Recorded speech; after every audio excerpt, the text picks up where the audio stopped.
ازيكم يا حلوين؟ النهارده بقى هنعمل فيديو من اللي احنا ما بنعملش فيه حاجه خالص. هنعمله بقى للناس اللي بتحب الشوكولاته زيي. واختراع برضه، بس اختراع هيطلع جامد قوي. بصوا بقى. مكوناته كريم كراميل ودانت.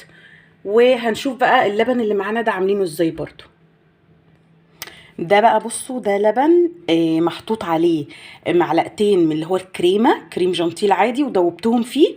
يعني دايبين خالص، مش هتلاحظوهم اصلا.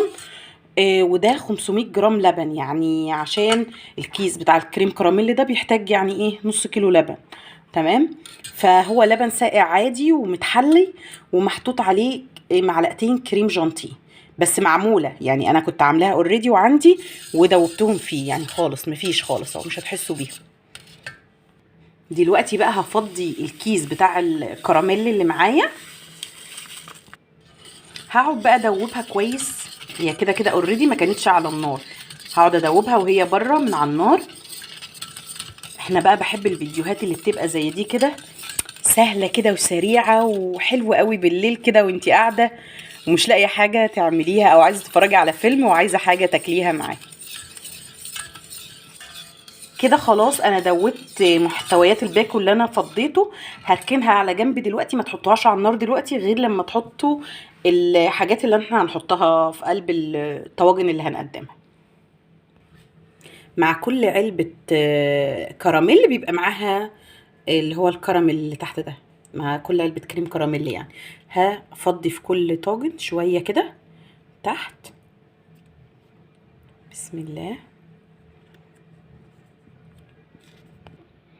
دلوقتي بقى هنفضي الدانت بتاعنا فوق الطبقة اللي احنا حطيناها. بسم الله. شايفين؟ تحفة.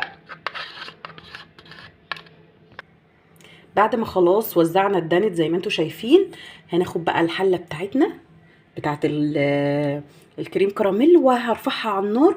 وتفضلي بقى تدوبي فيها، يعني تفضلي تقلبي كده طول ما هي على النار. هنفضل بقى، احنا رفعناها على النار اهوت. هنفضل بقى نقلب فيها كويس قوي قوي قوي، ما تسيبيش التقليب لغايه اما تغلي. يعني هتاخد لها بتاع 3 دقايق 4 دقايق، وبعد كده تطفي عليها. يعني هي مش هتعمل قوام ولا هتبقى سميكه ولا حاجه معاكي. اول لما تغلي هتطفي عليها. كده خلاص غليت، هنشيلها بقى ونصبها في الطواجن اللي احنا عاملينها. خلاص كده انا لما شلتها من على النار يا جماعه ما حطيتهاش على طول على الطواجن.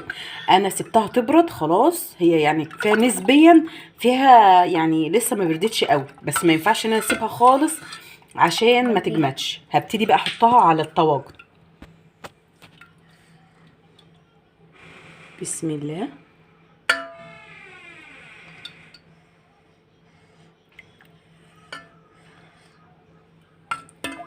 ان شاء الله يطلع اختراع حلو كده وطعمه لذيذ للناس اللي بتحب الكراميل واللي بتحب الشوكليت باذن الله. على فكرة يا جماعة، أنا أول مرة أجربها، بس حسيت إن الميكس بتاعهم هيبقى حلو قوي. مش عارفة ليه، يعني حسيت إن هو هيبقى يعني طري كده وحلو.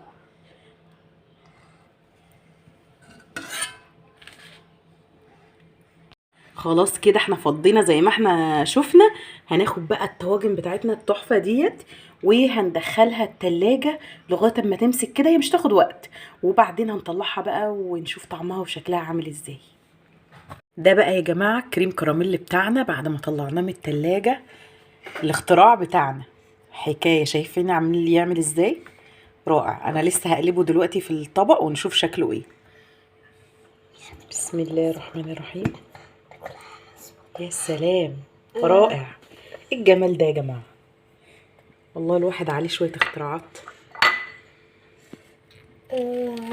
طلعت مظبوطة. اه مظبوطة يا حبيبي. متأكد اللي هي هتطلع مظبوطة. حبيبي تسلم يا روحي. هزينها بقى بشوية امانانس عشان الولاد بيحبوه، يدي شكل كده لذيذ. دلوقتي بقى هندوق ونشوف الطعم ايه، ونشوف بقى الاختراع اللي احنا عملناه ده. بسم الله. ليمو اللي داق بقى، ايه رأيك يا ليمو؟ عاملة ايه؟ طعمها ايه؟ حلو. حلو قوي. بجد عجبتك؟ اه. نعملها تاني؟ اوكي. هدوق بقى انا كمان. بصراحة يا جماعة رائع. الميكس مع دانت مع الكريم كراميل حاجة فوق الوصف، بجد بجد جامد جدا.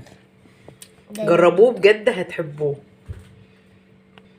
لو عجبكم ان شاء الله الفيديو ما تنسوش بقى اللايك والشير والسبسكرايب. ان شاء الله اشوفكم في فيديو جديد واختراع جديد باذن الله. باي باي.